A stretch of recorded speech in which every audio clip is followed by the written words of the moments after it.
আজ আমি ডিসকাস করব প্রোনাউন নিয়ে। হোয়াট ইজ প্রোনাউন, প্রোনাউন কি, প্রোনাউনের কতগুলি ভাগ আছে সে সমস্ত ব্যাপারে ডিসকাস করব। প্রথমে বলি প্রোনাউনের ডেফিনেশন। প্রোনাউন কাকে বলে? Pronoun is a word used in place of a noun or noun phrase. এই নাউন ফ্রেজ বলতে পারে, আবার কোনো কোনো কিছু কিছু বইয়ে পাওয়া যায় নাউন ইকুইভ্যালেন্ট, মানে নাউন গোত্রীয়, নাউনের মতো যে ধরনের ওয়ার্ডগুলো আছে সেগুলোর পরিবর্তে বসে। ইন প্লেস অফ আর ইনস্টিড অফ, হ্যাঁ, এই কথাটা মানে হচ্ছে পরিবর্তে। ঠিক আছে, তাহলে প্রোনাউন হচ্ছে একটা ওয়ার্ড যেটা বসে নাউন অথবা নাউন জাতীয় শব্দের পরিবর্তে। Sorry, it can act as a subject, object ও কমপ্লিমেন্ট ইন আ সেন্টেন্স। এটা ব্যবহৃত হতে পারে কি হিসেবে? সাবজেক্ট। প্রোনাউন কিন্তু সাবজেক্ট হতে পারে। ঠিক আছে, অবজেক্ট। অনেকে ধারণা হচ্ছে নাউনই শুধুমাত্র সাবজেক্ট হয়, এটা ভুল ধারণা। প্রোনাউনও সাবজেক্ট হিসেবে ব্যবহৃত হতে পারে, অবজেক্ট হিসেবে ব্যবহৃত হতে পারে এবং কমপ্লিমেন্ট হিসেবে ব্যবহৃত হতে পারে একটা সেন্টেন্সের মধ্যে। এরপরে কাজ হচ্ছে প্রোনাউন কেন ব্যবহৃত হয়। আমি কতগুলো এক্সাম্পল একটু বলে দিচ্ছি, এক্সাম্পলটা দেখলে বোঝা যাবে। আচ্ছা, প্রোনাউন বলে দিই, এখানে আর একটু ডেফিনেশন ক্লিয়ারলি বলে দেওয়া আছে।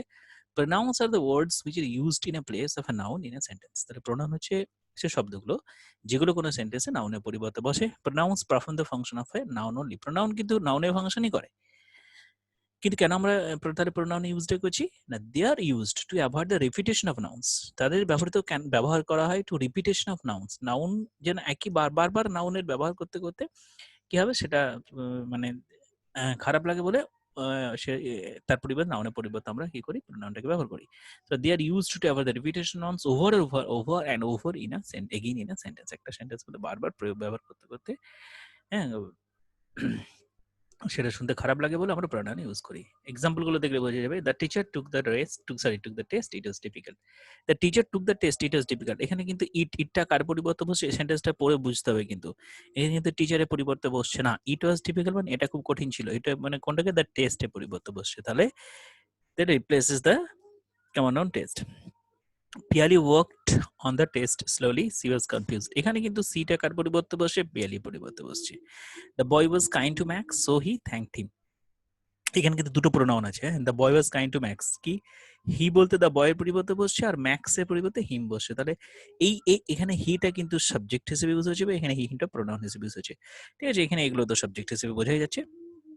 ঠিক আছে, আর একটা এক্সাম্পল আছে। Another student gave Lalita a pencil when she broke hers। এই যে এখানে রিপ্লেসেস পজিটিভ নাউন ললিতা, যে ললিতা, এই হার্সটা কেন বসছে? হার্সটা যে যে আমরা যদি বলি পজিটিভ প্রোনাউন।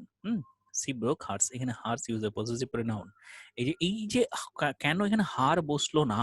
হ্যাঁ, এখানে কিন্তু এটাই, হ্যাঁ, এই জায়গাটাতে কেন হার হলো না, হার্স হলো। এই যে সেন্টেন্সটা দিকে বলতে another student gave Lalita a pencil when she broke her। এই যে এখানে হার বসা উচিত ছিল, অনেকে ভাববে। এবং যদি সেন্টেন্স কনস্ট্রাক্ট করতে দেয় অনেকে বলবে এখানে হার্স হবে না, তার যদি কেউ বলবে হার্স হবে না তাহলে ভুল।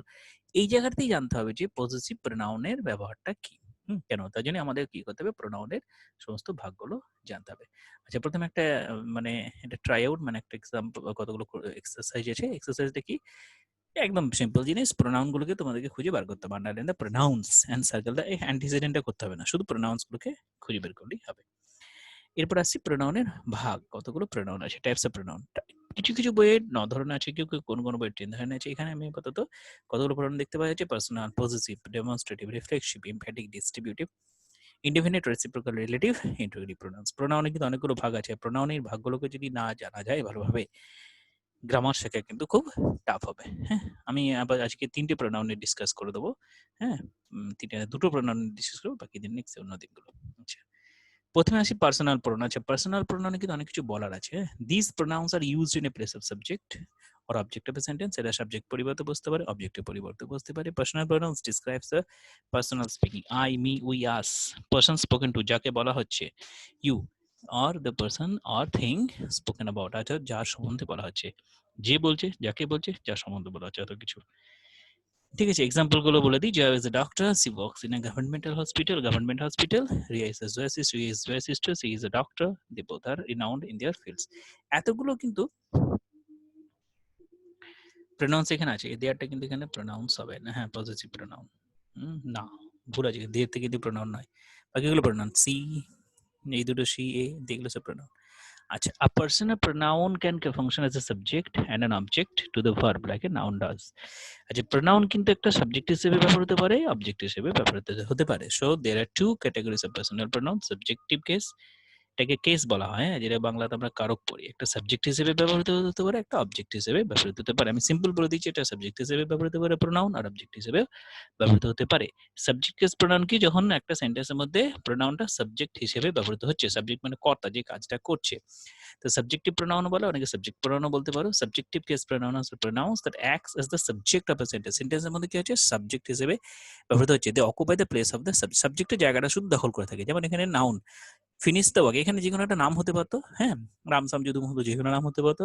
ফিনিশ দ্য ওয়ার্ক শুধু তার বলতে হবে, রামসামের জায়গায় হি, হ্যাঁ, আই হতে পারে, ইউ হতে পারে, হু, এতগুলো, হ্যাঁ, এগুলো সব হতে পারে। হ্যাঁ, এই যে এতগুলো প্রোনাউন্স কি দেখেন ইউজ হতে পারে, সেগুলো এগুলো সব সাবজেক্ট হিসেবে ব্যবহৃত হতে হয়, হতে পারে বা হতে হয়।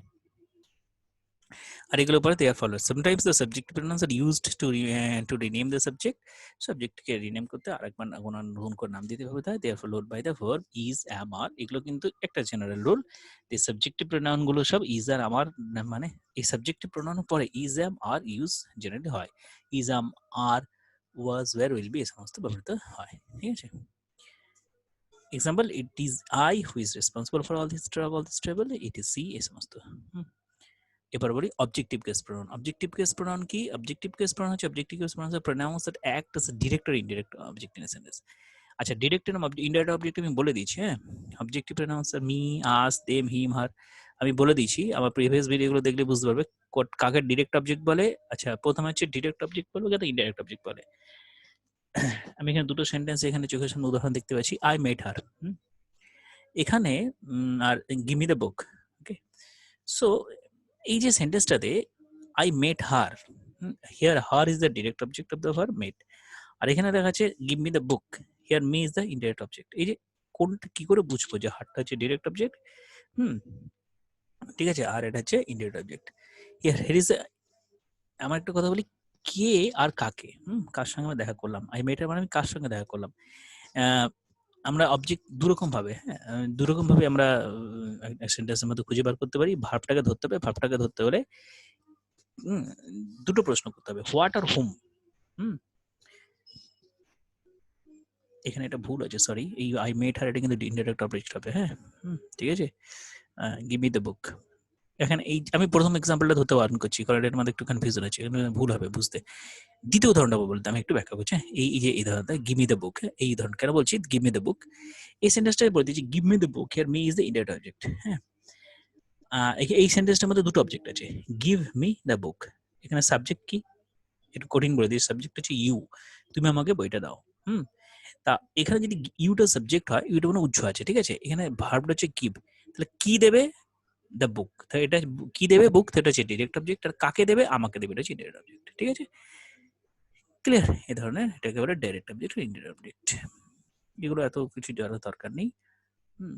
এইগুলোকে কিন্তু, আচ্ছা, এখানে একটা কথা বলে দিই, যদিও এই জিনিস এখন আর এই জিনিসটাকে এখানে মানে এক্সপ্লেন করার নয় এত কিছু, তার কারণ হচ্ছে প্রোনাউন্স গুলো। হ্যাঁ, প্রোনাউনে মনে পড়ছে first person, second person, third person, এগুলো, হ্যাঁ, এটা কিন্তু পার্সোনাল প্রোনাউনের মধ্যেই পড়বে। এগুলো অনেকবার বলা হয়েছে, ব্যাখ্যা করে, শুধু এটা আমরা বলছি না। সুতরাং এই এতটা পর্যন্ত আজকে থাকবে। হ্যাঁ, এই দুটো এক্সারসাইজ শুধু 10টা কিন্তু করে দিতে হবে। ওকে, থ্যাংক ইউ।